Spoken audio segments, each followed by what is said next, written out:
Tu saya tanya, ada dalam Quran sebut? Berimanlah dengan 25 orang Nabi ni. Tak ada hadis? Ada? Sebutlah, tak ada. Tuan-tuan hafal hadis mana, Quran mana? Boh pergi tanya soalan itu lah. Memanglah tak pernah hafal hadis pun. Hadis pun tak apa ngaji terang mana pun dengan Quran pun. Tapi memang dengar sebut fakta dia, tidak ada angka yang Rasulullah sebut, tidak ada angka dalam Quran sebut berapa bilangan Nabi yang wajib diimani tu. Itu yang saya tanya tu. Betul? Ambil mana nombor 25 ni? Dengar soalan saya elok tu. Ambil mana? Oh, tuan-tuan tak boleh jawab apa yang? Tak boleh jawab. Tengok saya sebut. Senang kan? Kira lah. Allah.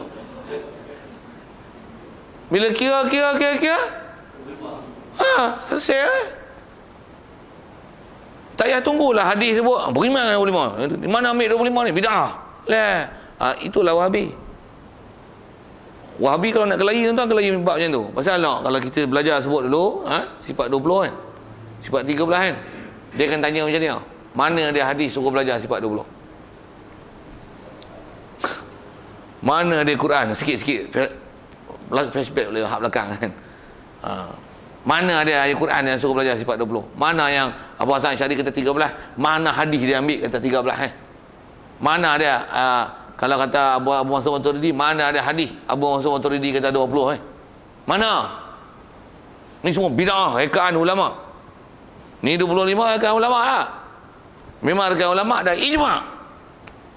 Hang tolak satu kafir. Angka tu kena pegang siapa? Tu saya sebut. Kira lah. 13 tu ambil mana? Dalam Quran lah tu. Apa kaedah dia? Kira lah. 5 baru terhegeh-hegeh nak mengaji. Baru terhegeh-hegeh nak tengok Quran. Ulama dulu. Dah kira dan selesai dah buat rumusan. Ni. Ambil angka. Oh jatuh habis. Ambil angka ni. Ulama pakar dah bagi angka tak mau rukun wuduk tu yang kita belajar. Tambah kalau bab fiqh tu yang Wahabi kalau dia ajar fiqh saya sebut dia tak ajar fiqh macam mana kita baca. Dia hadis Nabi. Kalau tanya berapa rukun sembahyang? Kita tak belajar rukun sembahyang. Macam mana belajar dalam fiqh tu mazhab Syafi'i. Kita belajar sifat solah Nabi. Dengar tu. Wahabi dia belajar secara tu, sifat solah Nabi. Betul kalau katalah baca surah apa-apa. Cuba tanya ada sikit permasalahan fiqh. Kalau tak baca bismillah macam mana? Ada riwayat menyebutkan bahawasanya Rasulullah memang tak baca bismillah. Betul riwayat yang sebut bismillah macam mana? Pendapat yang kami nak pakai ni ialah pendapat yang kata tak baca bismillah. Betul baca bismillah ni kalau tak baca sah tak sah sembahyang? Tak sah pasal menyalahi hadis Nabi. Itu yang dia duk pegang tu. Kita macam mana? Kalau baca bismillah macam mana? Baca bismillah menyalahi hadis Nabi pasal ada Nabi, hadis Nabi tak baca. Kita tak baca tak sah. Dia baca tu pula bid'ah. Nabi tak pernah baca terang-terang. Pening kita. Pening. Bila orang tak faham, dia kata, dia orang hujahkan Quran hadis. Memang Quran hujahkan Quran hadis. Tapi hujah dengan Quran hadis yang belum diselesaikan. Dengar elok ayat tu. Dia Quran dengan hujah Quran hadis yang belum diselesaikan. Dengan bahasa lain, dia bahas dengan Quran hadis yang masih Quran hadis dalam bentuk bahan mentah. Yang belum diproses, tak dilihat nasih, mansuh, mutlak, muqayyad. Mana riwayat kuat tak kuat, mana takhsis mahsus, mujmal, mufassal. Tuan-tuan saya sebut tu, tuan-tuan tak faham tu, saya sebut apa tu?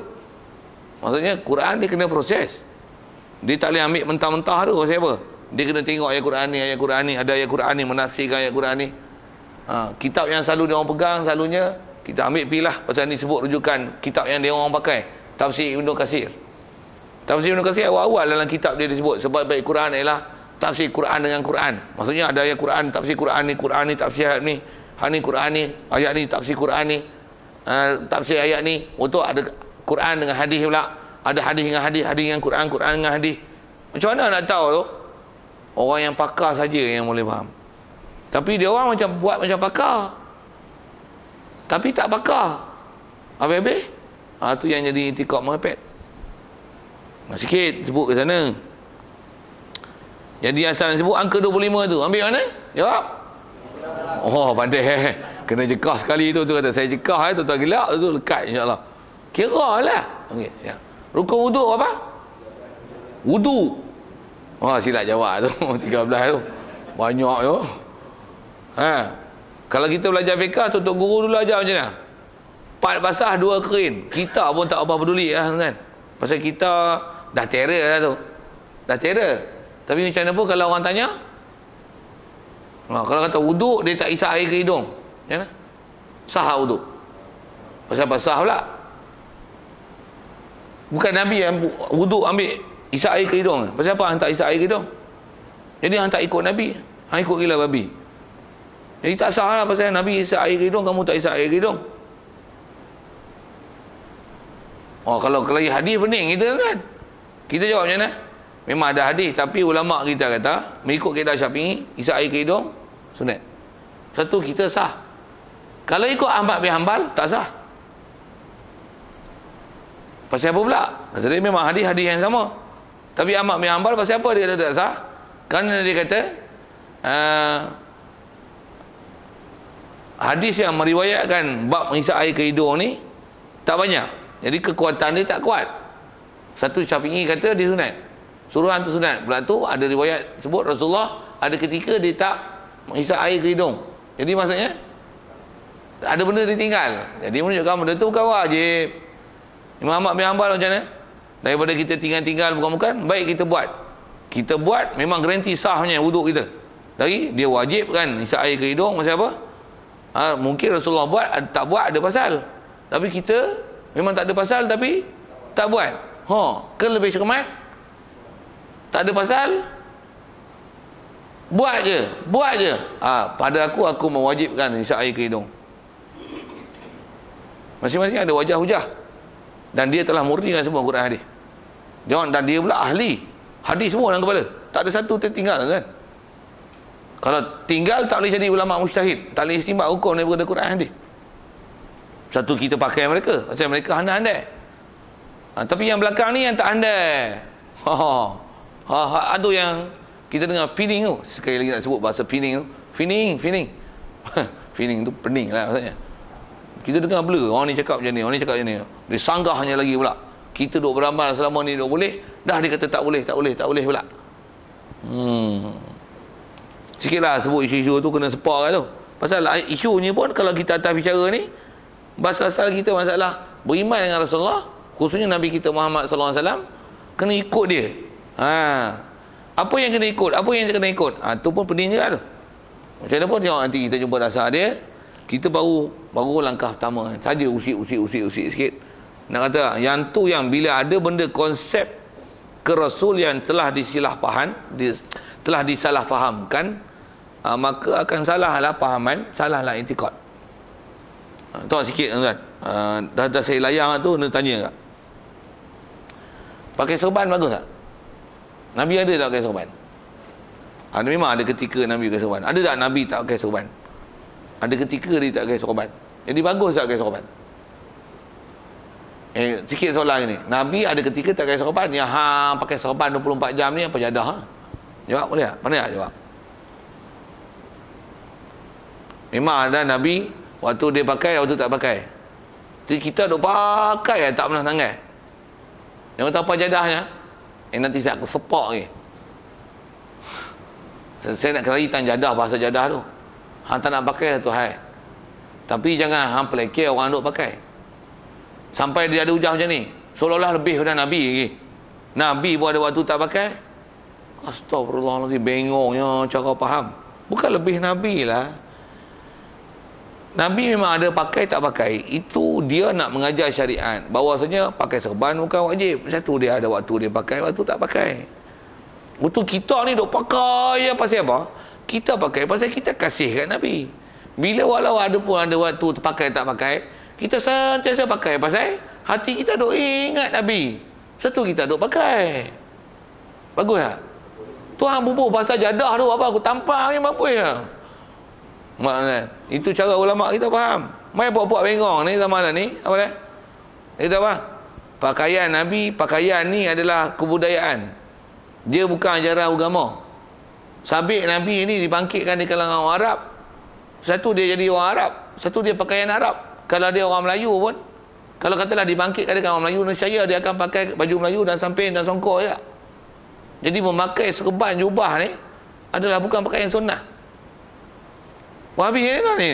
Tuan-tuan nak tengok Dr. Asri cakap apa? Dr. Asri itulah. Asri Tuan Abidin tu. Tuan-tuan type nama saya YouTube Ahmad Ruzeni, tengok tajuk apa tu? Gangnam Style. Tuan-tuan pergi tengok. Ada Dr. Asri cakap apa? Untuk saya balas lepas tu apa dia? Bab pakaian. Pada dia tak sunnah pakai serban. Untuk kalau dia pakai jubah pun, saya pakai jubah ni kebetulan saya pakai jubah. Jadi dia tak iktikad pakai jubah tu pasal ikut Nabi. Oh, puak tu macam tu. Kita macam mana? Walaupun tak pakai jubah, bagus tak pakai jubah. Jangan tampak je betul dia jawab. Pasal masalah ikut Nabi tu, dia tak faham ikut Nabi tu hak mana ikut Nabi. Dia ikut Nabi ni hanya buat tertentu lah. Yang mana ikut selera dia. Satu, kita kena betul kan faham ni. Dan memang kita ni Malaysia ni dah jadi istilah hari ni, kita memang telah diserang banyak dengan bab Wahabi ni. Kalau bab tarawih tu malah kena serang. Macam mana pun nak syarah tu agak banyak sebut pakaian tu. Satu kalau kata makan dengan tangan, kata dia macam mana? Tak jadi sunnah ikut makan dengan tangan. Dia menafi tu. Menafi itu salah tu. Kaedah dia apa? Amalan-amalan yang bukan khusus ibadat, yang kalau Nabi bukan di kalangan orang Arab, saya itu dia tak buat. Kata dia itu adalah bukan dipanggil ibadat. Satu pakai serban, pakai selendang macam ni. Satu dia benci kan kita pakai macam ni. Tambah pakai style Habib-Habib tu. Bawa selendang lawa-lawa lipat ni. Kan dalam TV ada yang Habib-Habib kan. Habib Zana Ali Zana Abidin kan macam ni kan. Oh, kemas kan sebelah ni. Kiri ada, kanan ada ketika kiri, ada ketika kanan.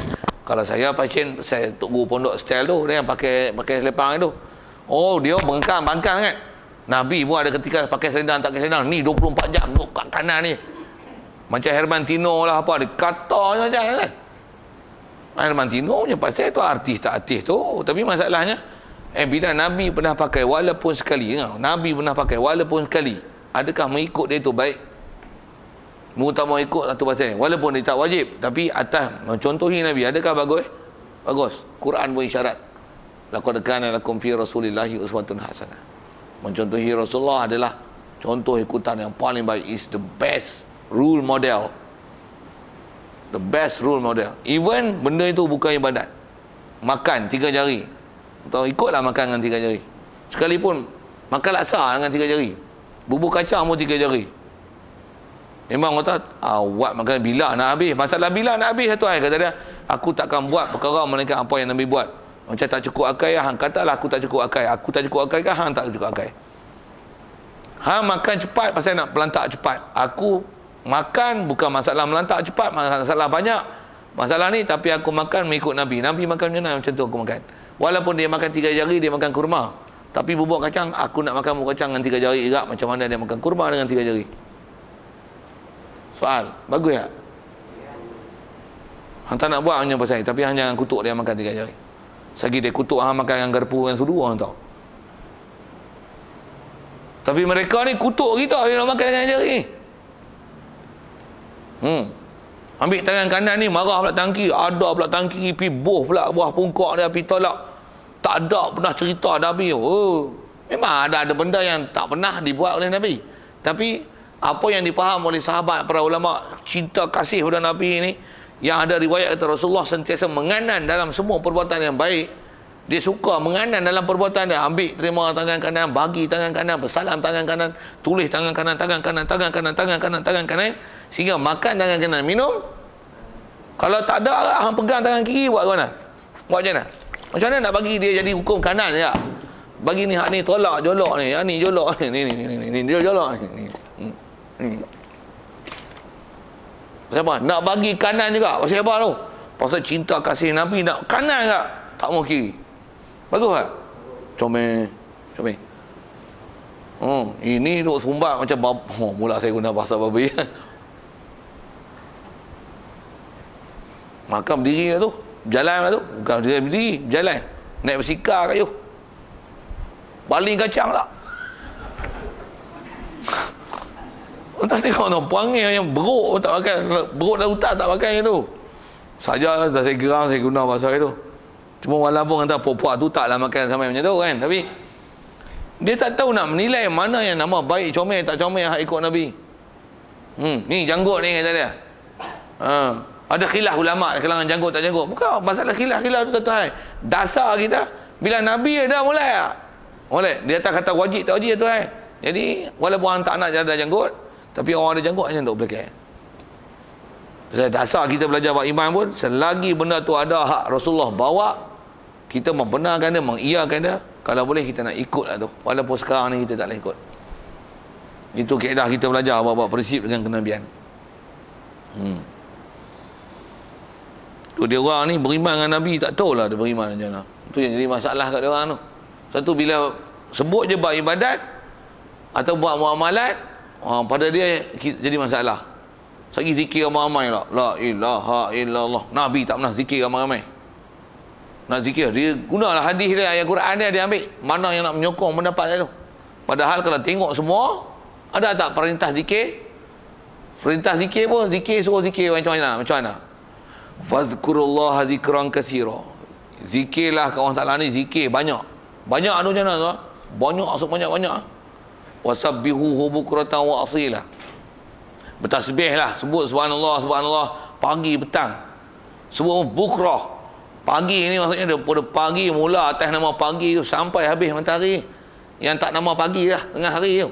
Kalau boleh sepanjang tu. Waktu ingat Allah Ta'ala pula, mesti khusus menghadap kiblat, duduk dengan berduduk kan. Tak, fazkurullaha qiyaman wa qu'udan wa ala junubihim. Suruh masa baring, masa duduk. Oh, suruh zikir semua. Kalau boleh hati sentiasa ingat Allah Ta'ala. Jadi tu kalau kata Allahumma salli ala sayyidina, itu masalah waktu zikir. Betul boleh tak zikir ramai-ramai? Ulama kita ambil faham senang ya Quran. Fazkuru. Faham tak apa saya kata? Uzkuru, ingatlah sekalian kamu. Ayat tu dia khitab kepada all of you must remember Allah Ta'ala in your hearts. All of you. You tu seorang ke ramai? Fazkuru, bukan fazkur. Fazkuru, ingatlah sekalian kamu. Jadi dia tuju kepada grup yang ramai. Jadi boleh tak zikir ramai-ramai? Boleh. Ulama kita ambil faham senang ya. Dia orang kata apa ni Nabi tak pernah zikir ramai-ramai. Itu dua angguk lah. La ilaha illallah. La ilaha illallah. Wah, angguk tak boleh. Hanya nyanyi angguk-angguk tak apa. Dia memang tu zikir angguk-angguk. Itu takkan nak zikir ni. La ilaha illallah. La ilaha illallah. La ilaha illallah. La ilaha illallah. Apa ulama urai kan? Kita bercakap kadang-kadang tangan ke jalan tak? Kepala jalan tak? Pasal apa jalan tu? Nampak? Dia emosi. Nak marah, tepuk meja, angkat tangan. Baca Quran pun kadang tambah kita faham macam mana. Oh. Yang saja geleng kepala tu lain hal lah tu kan. Tak kerti apa-apa sampai geleng kepala. Tu. Tapi baca yang Quran faham betul-betul ni. Macam mana pun dalam sembahyang ada disiplin. Macam mana pun dah sebut. Pasal ada tak Nabi baik goyang kepala macam tu? Tak ada. Jadi kita bila kita sebut mesti ada emosi dan faham. Bila faham apa jadi? Nabi Allah tak ada Tuhan selain Allah, tak ada weh. Kalau saya sebut, tuan-tuan erti bahasa Arab. Pasal apa duk? Tu lah. Jawab straight tak boleh lah? Tak ada. Tak boleh lah. Kita hujah macam tu je pun, maksudnya geleng kepala ni boleh tak? Tak ada masalah. Sebut la ilaha illallah. Tak ada masalah. Hari ni musafir tak? Tak ada musafir mana? Ada kerja apa malam ni? Tak ada apa? Geleng apa? Jawab sudahlah. Tak ada apa? Sebab saya kelahi dengan common knowledge dan common action. Yang tu pun orang tak kerti kan. Ni duk zikir, duk geleng kepala. Apa masalah? Untuk zikir nak duk diam macam tu. Tuhan mengajak pun duk cakap jangan tangan duk jaga gini, mata duk tengok macam ni. Jadi zikir jangan duk kerah gitu. Boleh tak? Kalau dalam sembahyang memang ada disiplin. Tapi luar boleh. Tapi kalau terloncat je kerah, pening tak? Aduh. Terlompat pening tak? Aduh pun. Tapi macam mana pun zikir dengan ada goyang tak ada masalah. Tapi tu ada istilah dia, ada tertib, adab, ada disiplin. Tengok apa ulama bahas satu-satu. Tapi terus istilahnya mentah-mentah tolak. Kata Nabi tak pernah zikir macam ni, goyang-goyang kepala. Mana tahu? Hang pernah akan duduk pada zaman Nabi. Dia pandai kan nafi terus tu. Tak, para sahabat zikir kalau ikut riwayat, mereka berzikir macam mana pokok kayu ditiup angin. Maksudnya ada goyang. Kita jangan kata nasyid kan. Apa zikir? Nasyid pun macam mana? Ya Hanana, Ya Hanana. Tu goyang, bukan tahu makna apa pun. Ya Hanana, Ya Hanana, Ya Hanana. Allah, si angkat tegak lagi. Jadi nak kata apa? Boleh ke goyang? Tak ada masalah, tak ada pasal, tak ada, biasa ulama duk bertikai apa tu. Tapi mai pahaman style Wahabi ni macam mana? Habis bid'ah, habis semua. Bid'ah. Ni zikir kuat-kuat, kita suruh zikir pelan-pelan. Nyanyi pun kuat. Tu zikir pelan, ada waktu memang waktu zikir pelan. Dia kata dalil ayat Quran. Ayat Quran yang dia berdalil tu selalu zikir malam, zikir tahajud memang disuruh kita pelan. Jangan jerit-jerit kuat-kuat, jangan pelan sampai tak dengar langsung, duduk tengah-tengah. Itu zikir sembahyang tahajud. Zikir waktu malam, jangan ganggu orang sembahyang, jangan ganggu orang solat, orang tidur. Kalau ramai-ramai, hang tak kuat, hang tidur. Untuk berzikir kuat. Zikir kuat jadi tak tidur. Zikir. Tanya tengok lepas sembahyang tuan. Saya punya style, saya dah pasal style pondok. Subhanallah, habis lah sendiri kan. Kita kan tengok Tok Imam lah. Tok Imam tune ada juga yang kuat-kuat kan. Ya Rabbana Subhanallah, Subhanallah. Kita pun ikut tune. Boleh. Pasal itu istilahnya mahalubah kita untuk zikir. Subhanallah. Saya anggap tuan-tuan semua tahu disiplin zikir masing-masing. Habis lah sendiri. Tapi kalau untuk didik, kuat-kuat lah. Tambah budak-budak. Subhanallah, zikir pelan-pelan. Mampu tak zikir kawan tu. Macam mana dia orang tak kerti bab ni kan. Ulama kita halus bahas.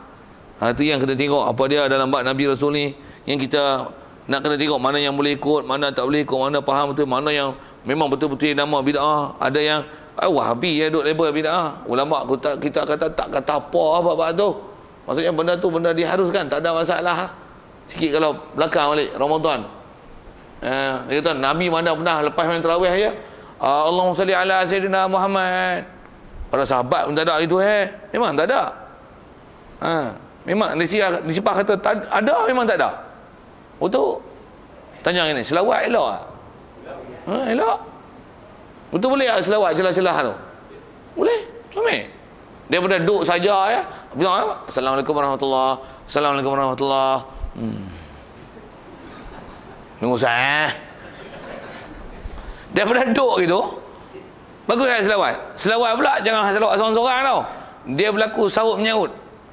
Yang memang kita pula disuruh bila sebut ni disuruh kita jawab dan doa dengan mereka.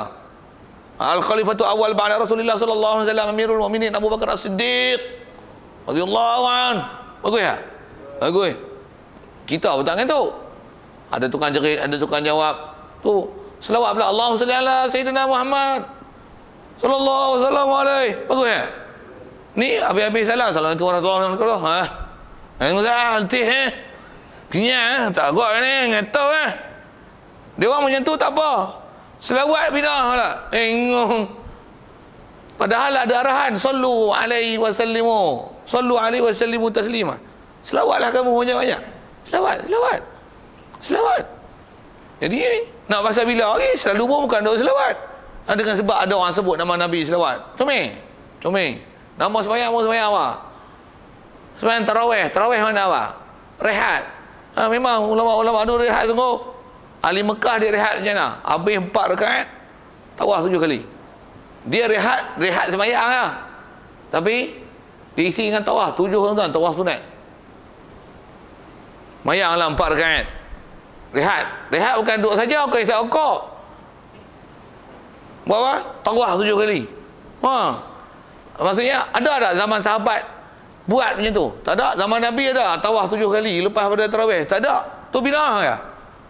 Pasal tawaf bagus, tawaf bagus, selawat bagus, baca Quran bagus. Untuk sebut fadlan minallah wa ni'mah. Maksudnya natlub fadlan minallah wa ni'mah. Kami minta limpah kurnia dan minta nikmat daripada Allah. Kami mohonmu ya Allah, nikmat dan limpah kurnia. Wa maghfiratan wa rahmah. Tambah pula, bukan saja tu ya Allah, kami minta keampunan dan minta rahmat juga. Untuk semua mengaku la ilaha illallah wahdahu la syarika lahu. Tak bagus kan mengaku Allah Taala Tuhan satu. Ulama susun lama lah, bahas lama lah. Bagi explanation yang cukup best. Kena buat bodoh ni sepak sekali kita pun nak ketawa. Bidah. Kita pun tak pandai tak. Dia tak selawat. Jadi macam tu tentang fitnah ilmu belakang. Saya nak cerita apa ni? Asal cerita ke ikut Nabi Rasul. Memang ada Nabi tak buat, Rasul tak buat. Untuk kalau sahabat tak buat. Tapi ada perintah umumnya benda tu boleh dibuat. Misalnya Zulkaidah ni boleh puasa. Ada riwayat Nabi puasa Zulkaidah. Nak katalah tak ada, boleh tak puasa? Ulama dah ajar dah. Rasulullah bagi umum prinsip, sumu tasihu. Puasalah kamu jadi sihat. Boleh tak puasa? Boleh, jalan. Tambah pula memang Isnin Khamis. Boleh. Untuk hari cerah, hari gelap boleh. Ayamul bid, ayamul sud boleh. Untuk kena pula ada sempena pula, anak lulus peksa ke apa, boleh. Anak nazar boleh. Tak ada buat apa, duk makan go Maksudnya menganggur lah kan. Buat penyakit macam-macam 5 serangkai, 10 serangkai. Baik puasa. Puasa pun lillahi ta'ala, bukan pasal nak jaga penyakit, bukan pasal ekonomi ni. Tak, pasal lillahi ta'ala. Boleh tak? Setiap hari puasa. Boleh. Syarat jangan sebab puasa hang tak sembahyang. Tinggal cari nafkah, ada tanggungjawab wajib hang tak tunai, tu tak disuruh. Buat benda sunat sampai meninggalkan kewajipan. Tapi boleh puasa hari-hari. Nabi tak puasa tu kaedah pun hang puasa sebulan boleh. Boleh, tak ada masalah. Memang Nabi tak nak puasa, tapi arahan dia dan petunjuk ajar dia, keharusan ada, tu pun dengan term condition tadi. Jangan sampai cuaikan perkara wajib. Mampu, silakan jalan. Bid'ah lah. Memang umum Nabi tak buat atas nama bid'ah ya, tapi dia benda comel, bid'ah hasanah. Yang ni Wahabi tak terima ni. Tak ada bid'ah hasanah, semua sesat. Tu kelahi cara ambil faham. Kelahi, memang kelahi.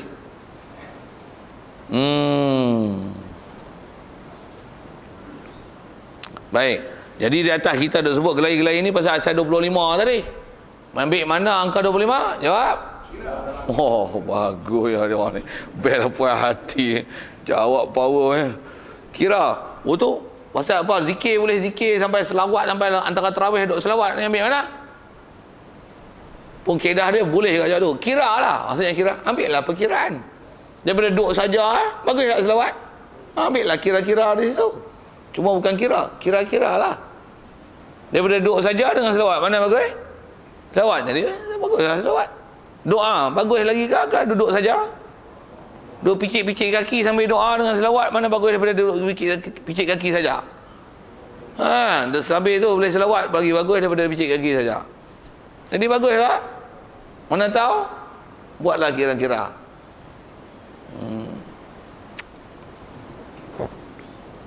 Kalau agak tak faham dengan bahasa Melayu, bagi bunyi slang Indonesia sikit. Memang bunyi powernya. Bagaimana Pak mau fikir itu? Kira-kira lah, kira-kiranya. Perkara itu memang cantik, memang molek, memang baik sekali untuk dibuat. Nabi pun enggak biasa melarang perkara itu. Tambah belakang sikit, bunyi sabar. Okey, saja buat lawak bahasa itu tuan. Sorry. Okey. Jadi 25 orang tu, tengok sikit saudara. Siapa dia? Adam, Idris, Nuh, Hud, Saleh, Ibrahim, Lut, Ismail, Ishaq, Yaqub, Yusuf, Ayub, Shu'aib, Harun, Musa, Ilyas, Zulkifli, Daud, Sulaiman, Ilyas, Yunus. Tu pun sepatutnya Yunus, tak ada waw tu patutnya. Pasal ejaan kita Arab ni dia kena ikut Arab. Ejaan nama dia kena ikut Arab kan. Ejaan nama ikut ejaan Jawi, tambah Jawi lah ni, Penin. Tak boleh. Nama tak boleh ditulis dengan ejaan Rumi, ejaan Jawi. Dengar, kalau tak faham tanya saya balik. Nama tak boleh dieja dengan ejaan Jawi. Dia kena ikut ejaan Arab. Sebagai satu contoh ya. Abdul Wahab. Contoh ejaan Wahab macam mana? Abdul ejaan macam mana? Ain ba. Kalau ikut Jawi lah ni, hak Jawi bengong ni. Ain ba dal walam. Wahab macam mana? Waw alif haba. Kalau ikut Arab itu bunyi macam ni tau. Abdul Wahid. Arab akan baca itu. Bukan